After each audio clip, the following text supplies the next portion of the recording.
Fala pessoal, beleza? Vamos lá, vamos falar de mais um assunto. Agora a gente chega no capítulo 5 do nosso título 3 do regime jurídico. E a gente vai falar sobre as férias do servidor público de Lajeado.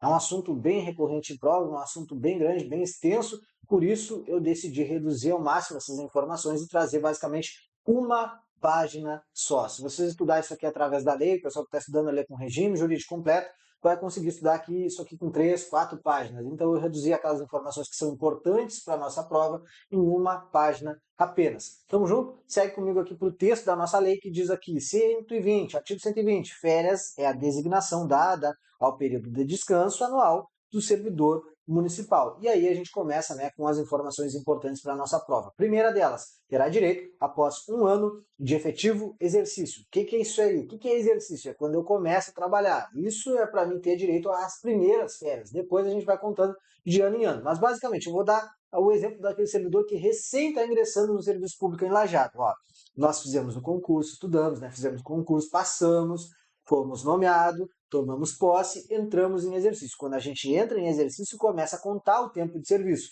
Para que a gente tenha direito às primeiras férias, aos primeiros 30 dias de férias, quanto tempo a gente tem que trabalhar? Um ano, tá, pessoal? Um ano ou 12 meses. A partir do momento que eu fecho 365 dias aqui, fecho um ano, eu fecho 12 meses, eu já tenho direito a tirar as primeiras férias. E aí a gente vai ver posteriormente qual é o tempo, qual é o período que a administração pública tem para me conceder as férias, certo? Depois eu vou contando assim, ó, cada ano que eu trabalhar, eu tenho direito a 30 dias de férias. Então, ó, terá direito após um ano de efetivo exercício, são 30 dias anuais, dificilmente tu vai errar isso aqui, porque se tu já vem da iniciativa privada, tu trabalha em um emprego formal, de carteira assinada, enfim, tu sabe que a cada ano são 30 dias, não são 40, não são 50, né? As férias não são semestrais, elas são anuais, tá, pessoal? Então é 30 dias anuais.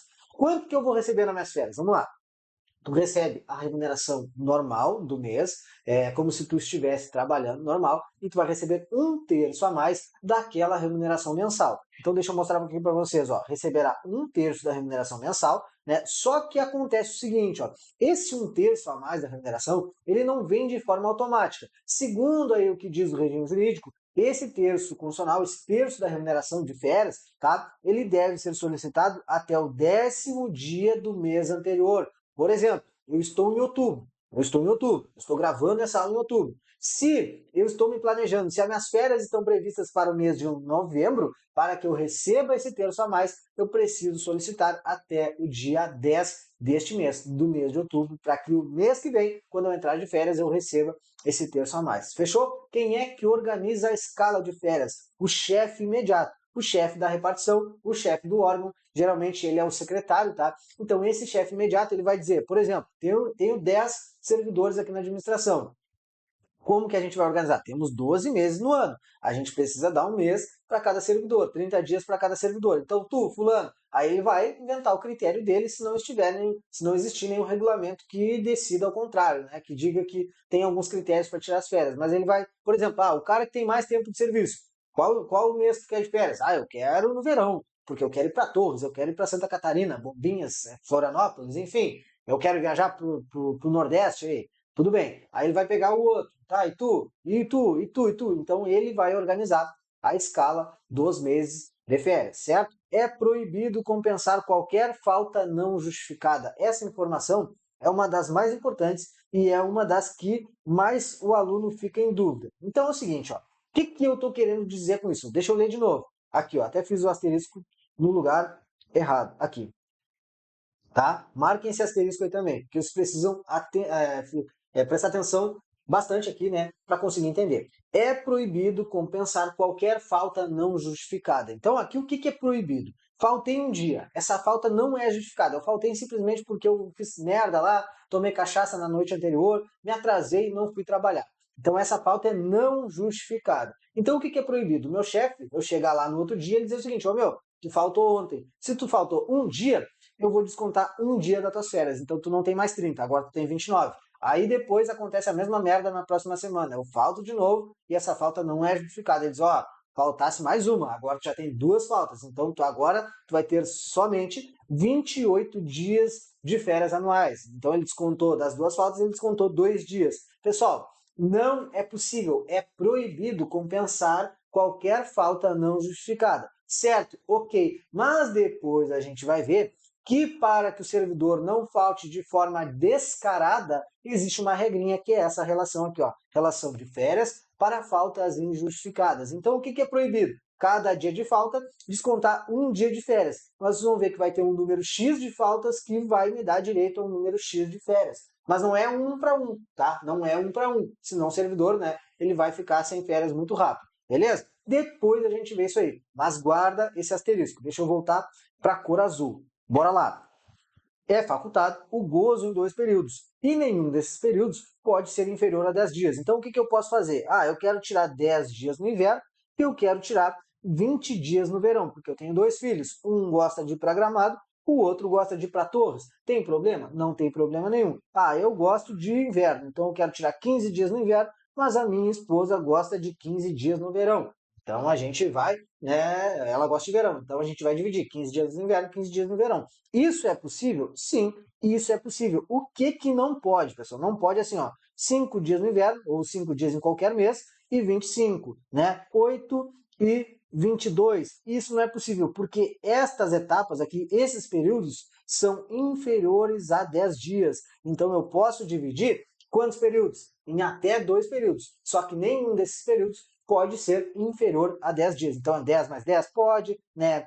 15 mais 15 pode, 13 mais 17 pode, 14 mais 16 pode, não tem problema nenhum. Mas nenhum deles pode ser inferior a 10. Aqui também, pessoal, outro asterisco aqui, ó. Deixa eu colocar aqui, ó. São os únicos 2 asteriscos que eu vou pedir para vocês fazerem agora nessa primeira parte. Se é asterisco, é algo que a gente pode acabar se confundindo com informações posteriores, tá? Fica tranquilo, vamos lá. Licença para tratamento de saúde, licença para tratamento de saúde por mais de 180 dias e iniciará um novo período aquisitivo. O que é período aquisitivo? É aquele período que eu preciso trabalhar, né, que são 12 meses, que é um ano, que é 365 dias, para que eu tenha, né, que eu faça jus ali a 30 dias de férias. Então, o que diz aqui? Ó, licença para tratamento de saúde por mais de 180 dias e iniciará um novo período. Então, tirei férias, zerou o período ali, né, o período aquisitivo. Começa a trabalhar de novo. 1 mês, 2 meses, 3 meses, e aí do nada, no terceiro mês, eu quebro a perna jogando futebol e fico por 200 dias. 200 dias em casa.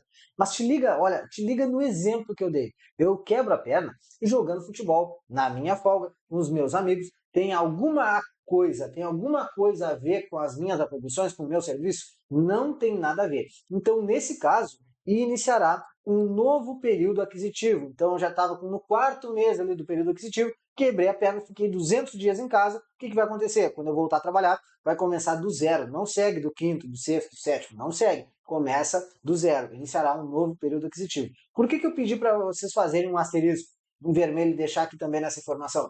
Porque dependendo da licença para tratamento de saúde, o período não vai iniciar do zero, ele vai ficar suspenso. Mas a gente vai ver depois quais são as hipóteses de tratamento de saúde que não zera, que suspende, certo? Vamos lá.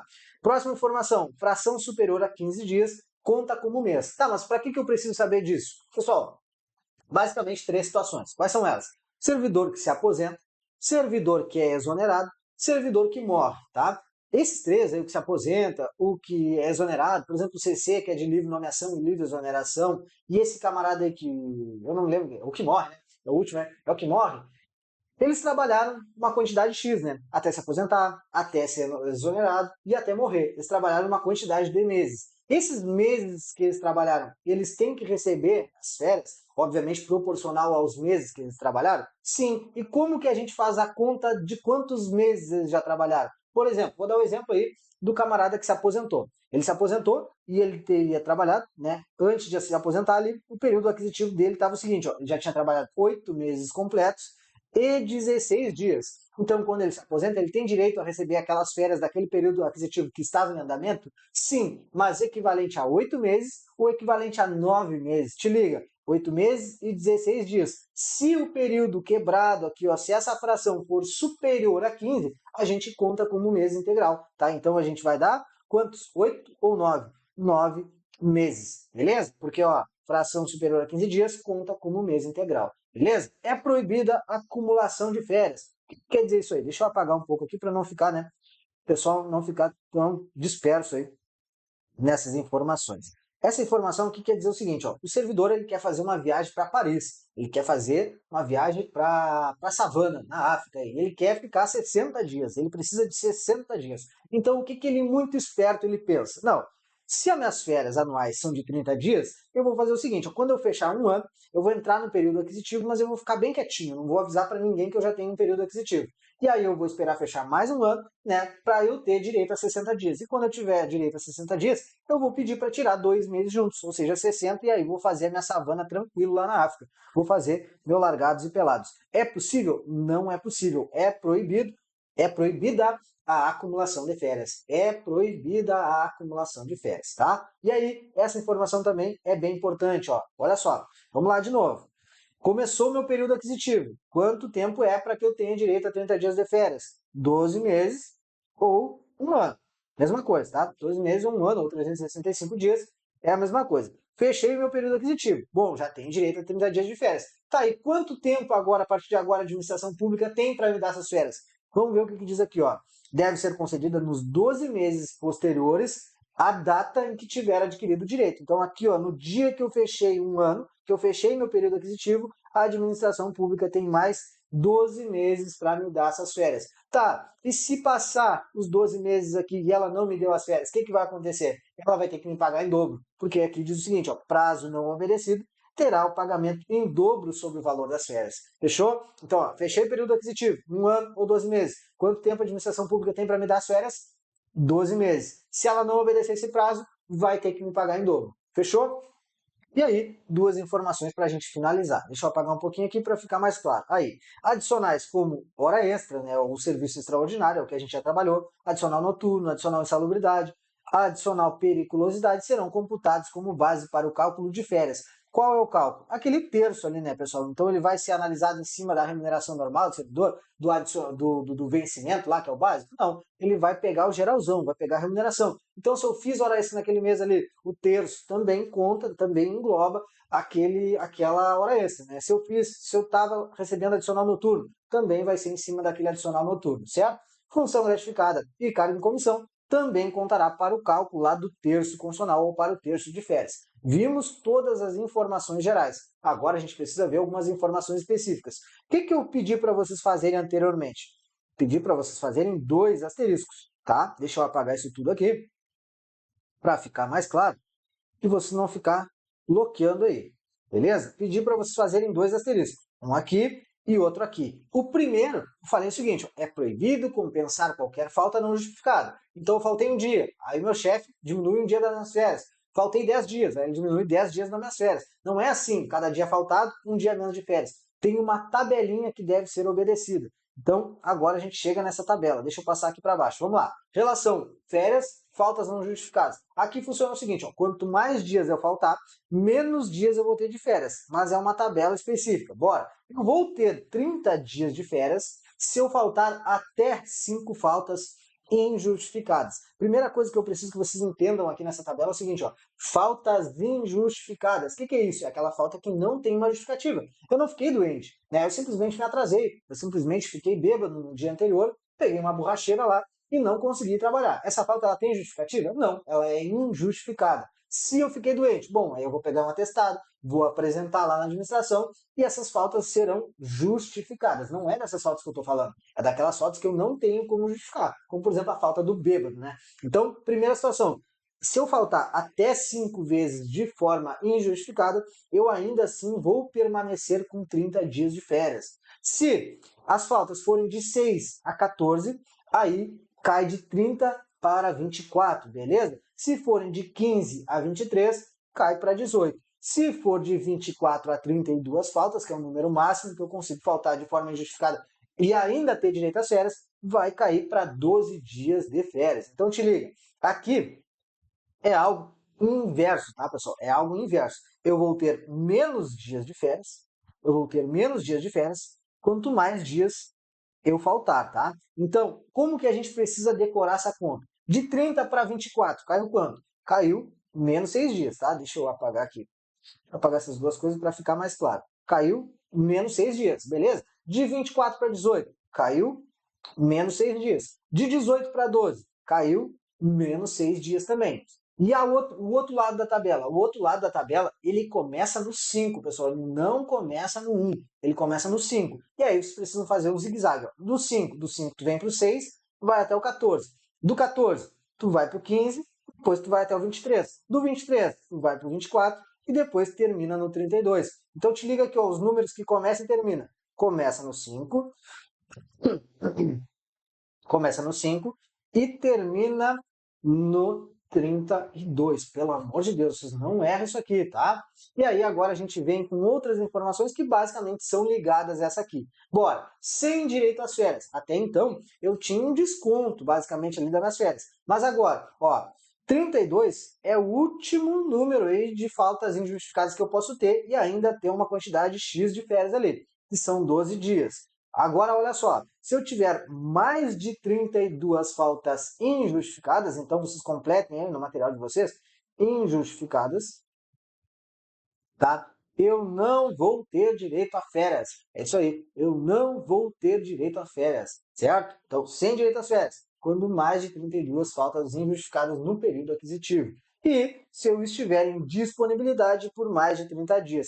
Mas, mesmo assim, né, eu recebo o terço, aquele ali, o terço constitucional, o terço de férias, que é o meu terço da remuneração. Então, o que acontece? Aqui saiu até um 2, aqui você só apaga esse 2. O que é disponibilidade? A disponibilidade se dá em decorrência da extinção do meu cargo, da declaração de desnecessidade, tudo isso aí é a disponibilidade. Então, eu estou em casa assistindo Netflix. Se eu ficar por mais de 30 dias em disponibilidade, eu vou perder, eu não vou ter direito às férias. Mas eu vou receber o terço da minha remuneração? Vou receber, certo? Então, isso aí se mantém. Então, pessoal, nessa tabelinha, o que nos dá a entender? Essa tabelinha aqui de relação férias, faltas injustificadas.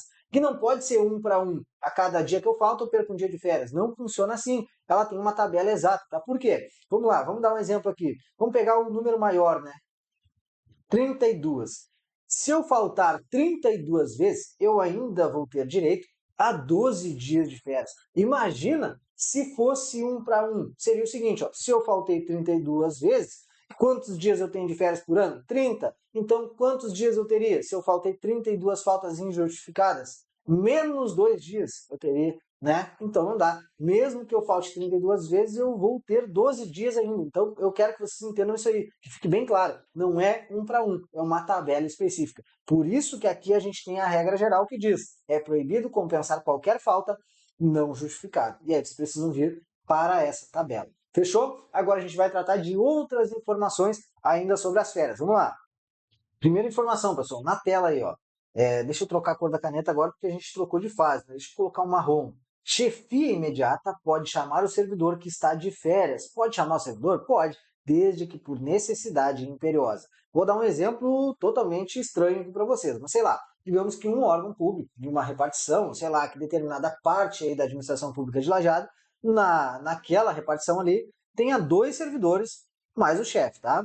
2 servidores mais o chefe. O que aconteceu? Um servidor está de férias. E aí o 1 morre. O que aconteceu? Se esse 1 morreu, ficou somente o chefe trabalhando. E ele precisa de mais alguém para trabalhar? Precisa. Então ele pode chamar o cara que está de férias? Pode. Isso é um exemplo de necessidade imperiosa. Tá? Então ele pode chamar por necessidade imperiosa.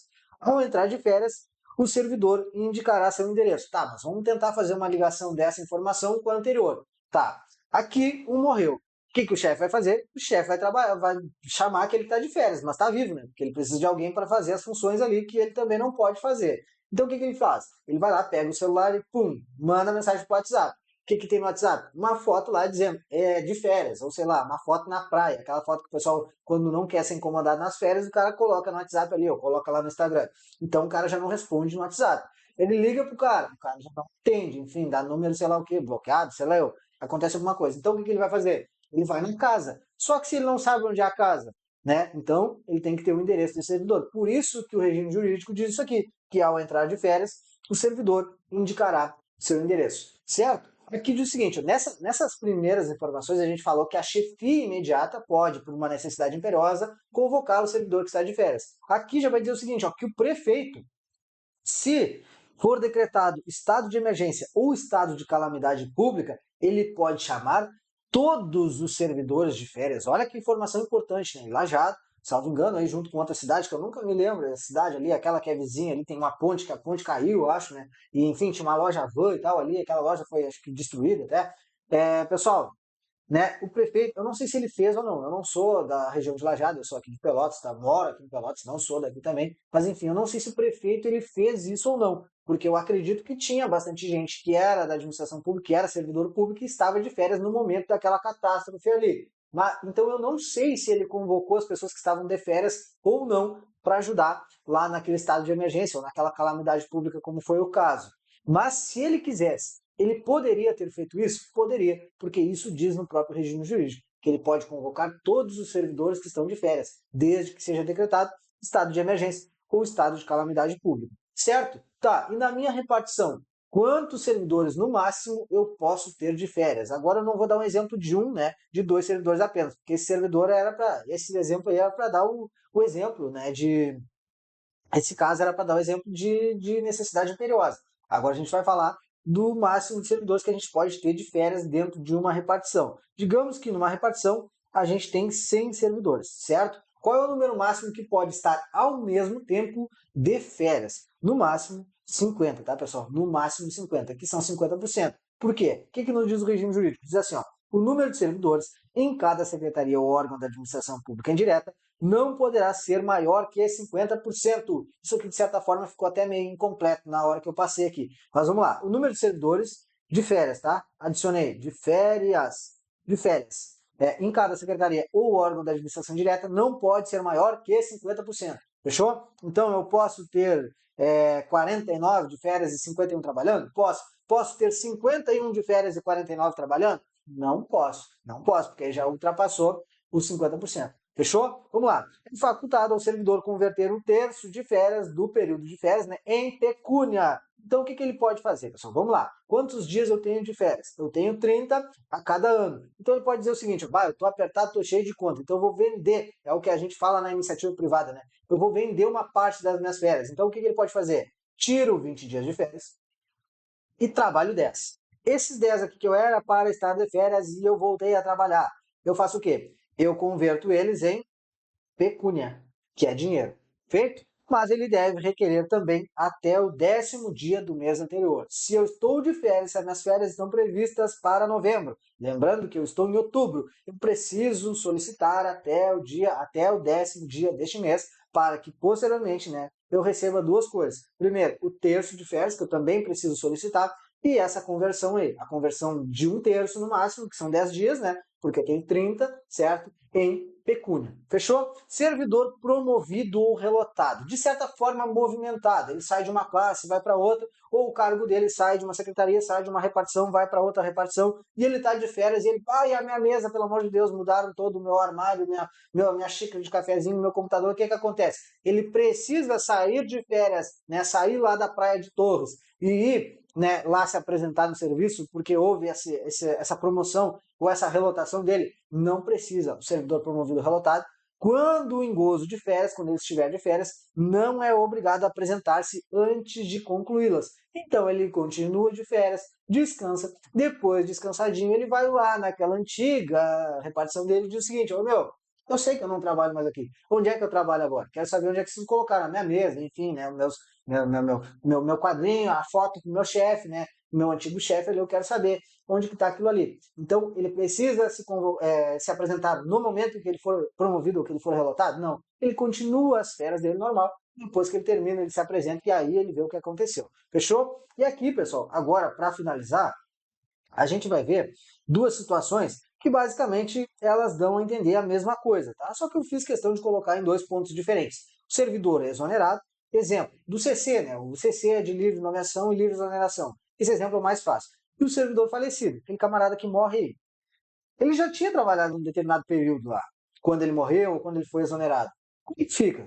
Alguém vai ter que receber aquilo ali. Ou ele, se ele foi exonerado, ele está vivo ainda, ele vai receber as férias correspondentes àqueles meses que ele trabalhou. E o servidor falecido, o morto não recebe. Mas alguém vai ter que receber por ele, porque afinal o morto, né, merecia. Então o cônjuge, o dependente, enfim, o sucessor dele vai receber. Então é basicamente isso aí. Servidor exonerado terá direito aos meses que trabalhou. proporcionalmente, obviamente. Se ele trabalhou 8 meses, ele terá férias correspondentes aos 8 meses. O servidor falecido passa para quem? Passa para o cônjuge, né? Ou se o cônjuge, por exemplo, faleceu junto com ele num acidente de trânsito, passa para quem? Passa para algum dependente, tá? Passa para algum dependente.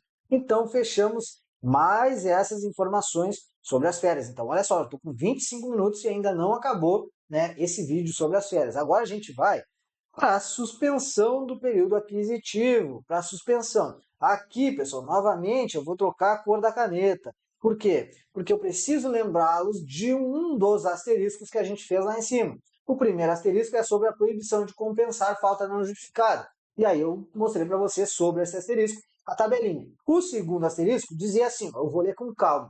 Licença para tratamento de saúde por mais de 180 dias iniciará um novo período aquisitivo. Então, inicia do zero. Mas por que eu coloquei esse asterisco aqui? Porque nem toda licença para tratamento de saúde, mesmo que seja por mais de 180 dias, vai iniciar do zero. Pode ser que, por alguma situação, esse período simplesmente seja suspenso e não inicie do zero. Então, quando ele é suspenso, ele continua de onde ele parou. Vamos ver. É a primeira hipótese, tá, pessoal?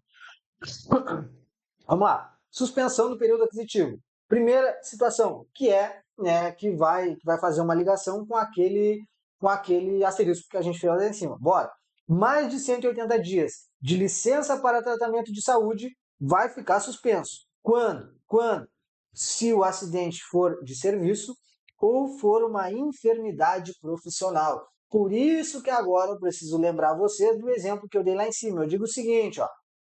Quando o servidor estava de folga, se juntou com os amigos dele, foi jogar futebol, levou um carrinho no futebol, não foi mais ou menos assim, agora está enfeitando, né? Levou um carrinho no futebol, quebrou uma perna e ele ficou por 200 dias, mas ele já estava no 4º mês do período aquisitivo. O que vai acontecer? Se ele ficou por 200 dias, mais de 180, vai zerar. Então ele vai iniciar um novo período aquisitivo no momento em que ele voltar a trabalhar. Mas se ele está tratando da saúde dele, mas ele está nesse tratamento aí porque o acidente se deu em serviço ou foi uma enfermidade profissional. Exemplo de um acidente em serviço. Levou um tiro como guarda municipal e aí ele precisa ficar um tempo se recuperando. É uma licença para tratamento de saúde? Sim. É qualquer licença? Não. Tinha a ver com as atribuições dele. Nesse caso, quando ele volta, começa a contar do zero? Não. Volta a contar de onde parou. Então, se ele tinha 8 meses de período aquisitivo, ele volta, né, para o 8, 9, 10, ele não volta para o 1, certo? Ele simplesmente continua de onde ele parou. Aqui é aquela diferença lá que eu pedi para vocês prestar atenção lá e fazer um asterisco lá em cima. Fechou? Vamos lá. Aqui já é outro caso, tá? Mais de 120 dias contínuos ou 180 dias descontínuos, se for motivo de doença em pessoa da família. Mais de 30 dias para concorrer a cargo eletivo ou afastamento para o exercício de mandato. Aqui a gente tem a situação do cara que está concorrendo ainda e do cara que já se elegeu e o cara que vai exercer ali o mandato, tá? Se for por mais de 30 dias, o período fica suspenso. Se não, depois já é outras situações. E mais de 30 dias para licença para tratar de interesse particular. Se ele ficou mais de 30 dias de licença para tratar de interesse particular, mas eu não sei o que é isso ainda. A gente vai chegar nos momentos que vamos estudar as licenças, então fica tranquilo, tá? O que precisa saber agora? Mais de 30 em licença para tratar de interesse particular, o período aquisitivo vai ficar suspenso, tá? E aí, observação, cessado o impedimento, então a licença para tratamento de saúde, a doença em pessoa da família, o afastamento, né, para concorrer ou para exercer o mandato eletivo, ou a licença para tratar de interesse particular, cessado esses impedimentos, a contagem continuará. Então, ó, lembra do 8? 9, 10, 11, 12, bom, fechou um período aquisitivo. Aqui nessas hipóteses não volta lá do zero, fechou? Mas a perda do período aquisitivo, pessoal, só tem uma hipótese, prisão. E se essa prisão se der por mais de 30 dias? Exemplo de prisão, prisão em flagrante, prisão preventiva, tá?